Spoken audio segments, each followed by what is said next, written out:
everyone. So we have learned many sentences, but today we will study about past perfect tense. What is past perfect tense? See, सबसे पहले हम इसकी पहचान करना सीखेंगे कि इसका यूज कहाँ किया जाता है. You can see काम खत्म in past, यानी पास्ट में आपने कोई भी काम को फिनिश कर दिया था या उसका एंड कर दिया था. मैंने जिस तरह आपको प्रेजेंट परफेक्ट टेंस में बताया था कि आपने किसी भी काम को खत्म कर दिया, उसका एंड कर दिया है, रिसेंटली वो वर्क हुआ है और उसका इफेक्ट भी है, तो वहां पर हम प्रेजेंट परफेक्ट टेंस बनाते हैं, यानी कि हैज एंड हैव का यूज करते हैं. बात यहाँ पर हो रही है पास्ट परफेक्ट की. आपने पास्ट में कोई भी काम फिनिश कर दिया था तो वो आपका पास्ट परफेक्ट टेंस कहलाता है. बट एक पहचान इसकी और है, कोई दो कार्य पास्ट में एक के बाद एक हुए हो, मतलब पास्ट की बात हो रही है और उसमें दो कार्य, पहले एक कार्य फिनिश हुआ है फिर दूसरा कार्य भी फिनिश हुआ है. फॉर एग्जाम्पल, पापा के आने से पहले मम्मी ने खाना बना लिया था, या फिर सूरज निकलने से पहले मैंने ब्रेकफास्ट कर लिया था. तो इस तरह से ये आपका पास्ट परफेक्ट टेंस कहलाता है. अगर हम इसकी बात करें पहचान की, तो इसमें आपका आता है हेल्पिंग वर्ब, यानी कि जो आपका टाइम वर्ड है वो है आपका हैड. जैसा वहां पर आपने हैज हैव का यूज किया था, तो यहाँ पर किसका यूज होता है? हैड. अब बात करते हैं मेन वर्ब की, यानी कि एक्शन की. वहां पर आपने किसका यूज किया था? थर्ड फॉर्म का. एक्शन की यानी कि वर्ब की थर्ड फॉर्म. सेम यहाँ पर भी कौन सी फॉर्म का यूज होना है? थर्ड फॉर्म का यूज होना है. ठीक है, तो बस आपको ये याद रखना है कि कोई भी कार्य मतलब पास्ट में फिनिश हो चुका था और या फिर दो कार्य एक के बाद एक, पहले एक कार्य फिनिश हुआ फिर दूसरा वर्ब फिनिश हुआ, तो वो आपका पास्ट परफेक्ट टेंस कहलाता है. हेल्पिंग वर्ब आपकी हैड रहेगी एंड थर्ड फॉर्म आपकी वर्ब की आती है. तो इस तरह से हमारे पास्ट परफेक्ट टेंस बनते हैं. तो आइए अब हम ये देखते हैं कि ये सेंटेंस किस तरह से बनाए जाते हैं. बट सबसे पहले आपको एक बात याद रखनी है कि जो पास्ट परफेक्ट टेंस होता है इसमें हम दो तरह के सेंटेंस बनाते हैं. कितनी तरह की? दो तरह की. First is simple and second is complex.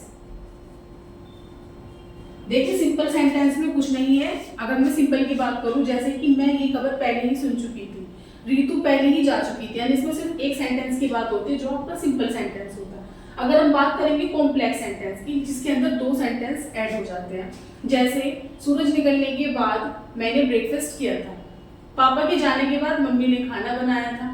तो इस तरह के सेंटेंस, इसमें दो सेंटेंस आ रहे हैं, तो वो आपके कॉम्प्लेक्स सेंटेंस कहलाते हैं. बट हम पहले डिस्कस करेंगे सिंपल सेंटेंस पर. किस पर? सिंपल सेंटेंस पर. तो मैंने आपको स्टार्टिंग में ही बताया था कि जो सेंटेंस बनाने का रूल होता है उसके अकॉर्डिंग हम सेंटेंस बनाते हैं. जैसे आपको बताया था subject, helping verb, main verb, object. तो हम सिंपल सेंटेंस की बात कर रहे हैं अभी. अगर मैं पॉजिटिव की बात करूं तो पॉजिटिव का rule you know very well. क्या होता है? सब्जेक्ट प्लस हेल्पिंग वर्ब, जिसमें क्या आ जाएगा आपका? Head, plus main verb. कौन सी फॉर्म आनी है? Third form, plus object. अगर मैं बात करूं नेगेटिव की, जिसमें आपका क्या होता है? Subject plus helping verb plus note plus main verb plus object. This is the rule of negative. अगर मैं बात करूं कन्फर्मेटिव सेंटेंस, यानी कि जिसे बोलते हैं इंटरोगेटिव सेंटेंस, तो इसमें क्या होता है? आपका हेल्पिंग वर्ब यानी कि टाइम वर्ड से स्टार्टिंग होती है. किससे होती है? हेल्पिंग वर्ब से, plus subject plus main verb plus object. अगर इसमें भी जो इंटरोगेटिव सेंटेंस होता है, इसमें भी अगर आपका नेगेटिव आ जाए तो आप क्या करेंगे? Helping verb plus subject plus note plus main verb plus object. अब हम बात करते हैं डबल इंटरोगेटिव सेंटेंसेस, यानी कि जिसे बोलते हैं इंफॉर्मेटिव सेंटेंस. उसका रूल आपका क्या होता है? जिसमें आपके क्या होता है? Question word plus helping verb plus आपका क्या आएगा यहाँ पर? Subject plus main verb plus object. बस याद रखना कि अगर ऐसे में नेगेटिव आ जाता है तो हमारा सब्जेक्ट के बाद ही आता है. तो ये सारे आपके रूल्स मैंने एक साथ ही बता दिए हैं. पॉजिटिव, नेगेटिव, इंटरोगेटिव, इंटरोगेटिव का नेगेटिव और आपका क्वेश्चन वर्ड वाला. आई होप आपको ये समझ आया होगा. इसके थ्रू हम सेंटेंस बनाएंगे आगे के. चलिए अब इनके थ्रू एग्जांपल देखते हैं बनाकर. तो पहले सिंपल वाले ही बनाने हैं हम.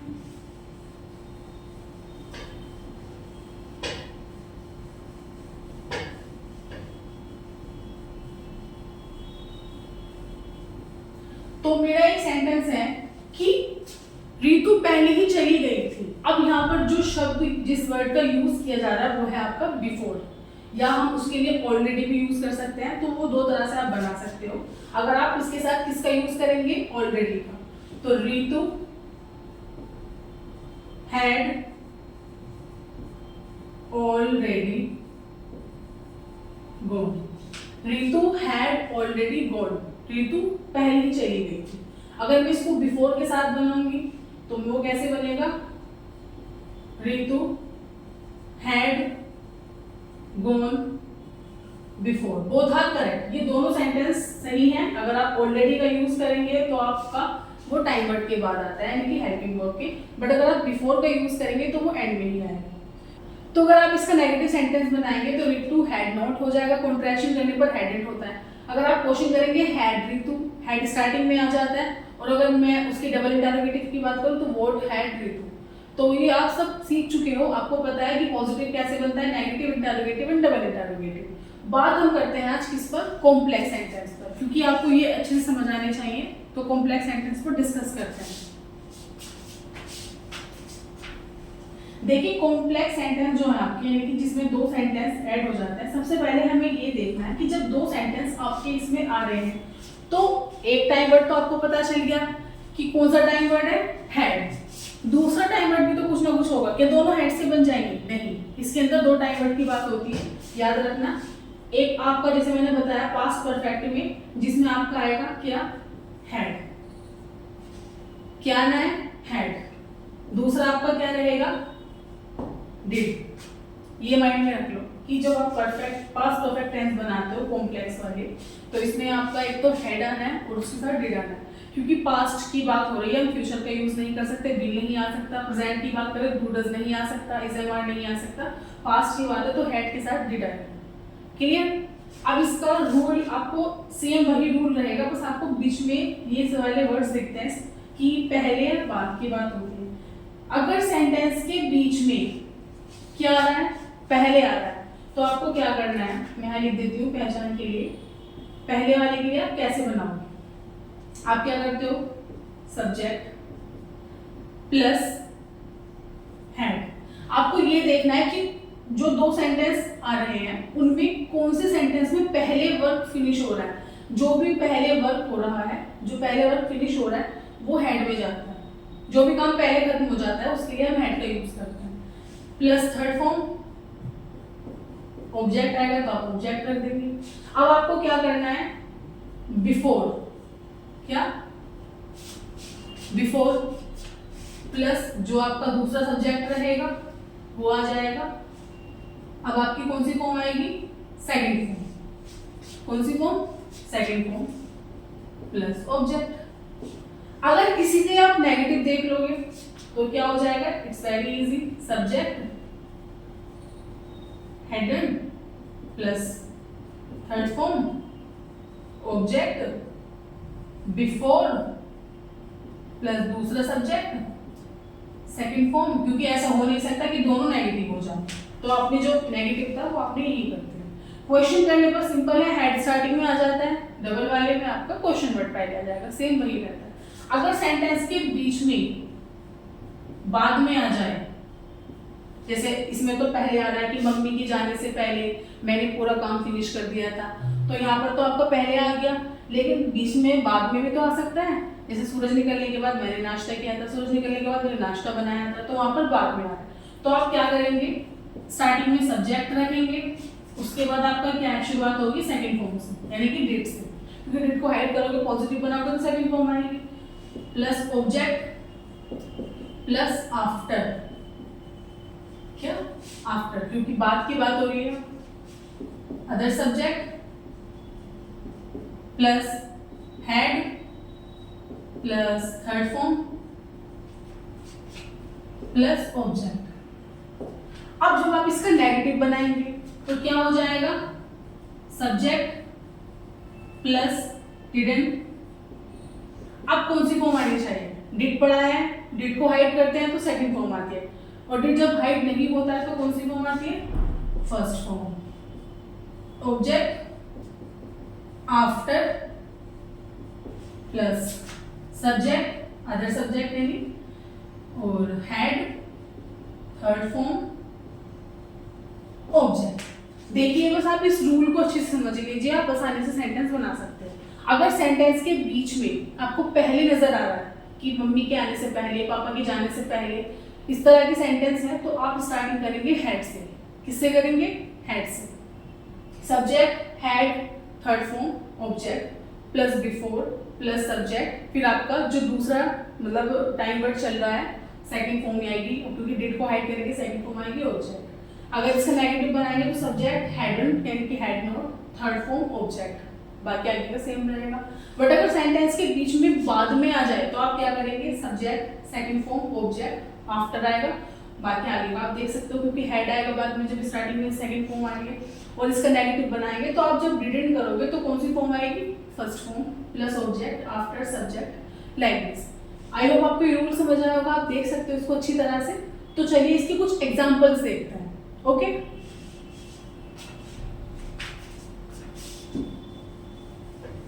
एक पहले का एग्जांपल बनाएंगे और एक बाद का एग्जांपल बनाएंगे। ओके, और दोनों के नेगेटिव भी। अगर हम बात करें किसकी? पहले वाली सेंटेंस की। सूरज निकलने से पहले मम्मी ने ब्रेकफास्ट बना लिया था। अब जरा इस सेंटेंस को ध्यान से सुनिए, ध्यान से समझिए कि इसमें कौन सा काम पहले हो रहा है। क्या पहले सूरज निकला, मम्मी ने खाना बनाया था? सूरज निकलने से पहले मम्मी ने खाना बनाया था, तो यहाँ पर हम मम्मी से स्टार्टिंग करेंगे, यानी कि हेड से स्टार्टिंग होगी। मदर हैड, मेड के थर्ड फॉर्म मेड या कुक्ड भी आ जाएगा। Mother had made breakfast. अब मतलब बाद में क्या हुआ था? सूरज निकला था, तो बिफोर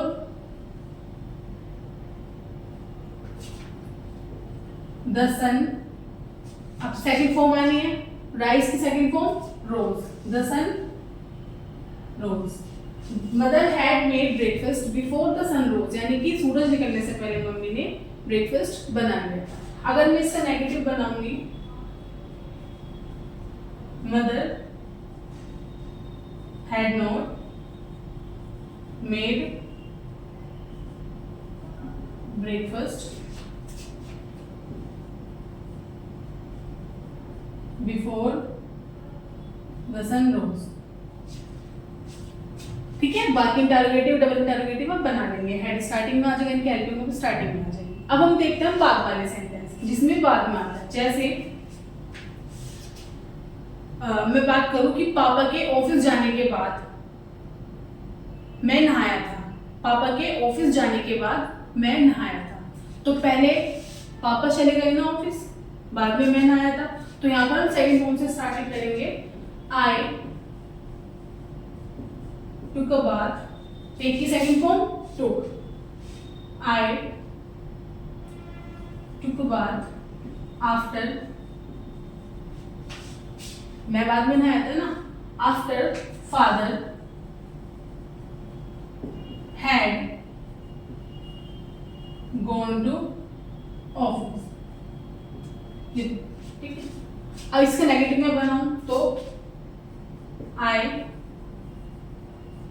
डिडंट। अब टू की सेकंड फर्स्ट फॉर्म ही आनी है यहाँ पर, तो क्या हो जाएगा? I didn't take a bath. I didn't take a bath after father